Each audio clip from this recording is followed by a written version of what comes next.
As I was discussing the naughty letters, which are the letters that do not join to letters on their left, I noticed that the letter that comes after it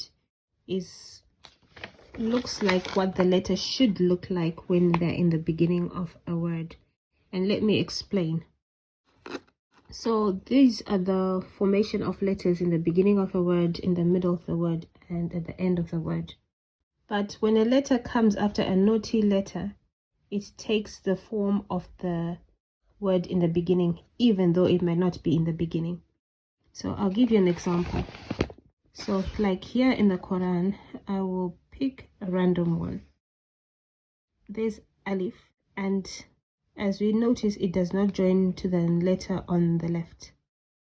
And then this letter, the first letter here, even though it's in the middle, it takes the form of the letter in the beginning.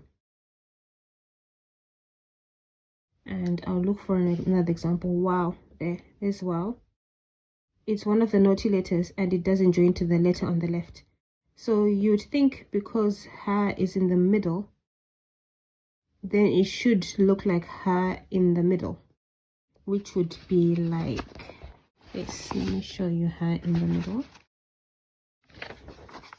Ha in the middle looks like that, yes, but it doesn't. It looks like ha in the beginning.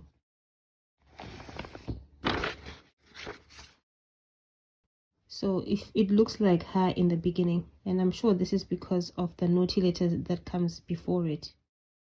There's wow again, and the letter after it, which is a sheen, looks like a sheen in the beginning and not the sheen in the middle, which it would normally look like if it has a letter before it. Like here, can you see ain and qaf? These two join, so the qaf looks like the one in the middle, like how it should be when the letter comes in the middle. But the ones after the naughty letters look like the letter in the beginning. Here's another example, alif. Here's another example here. We have alif, and it doesn't join to the letter on the left, which is ra. So ra is standalone, and it doesn't. And then because ra is another naughty letter, it doesn't join to this one. And the one after it looks like what meme should look like in the beginning.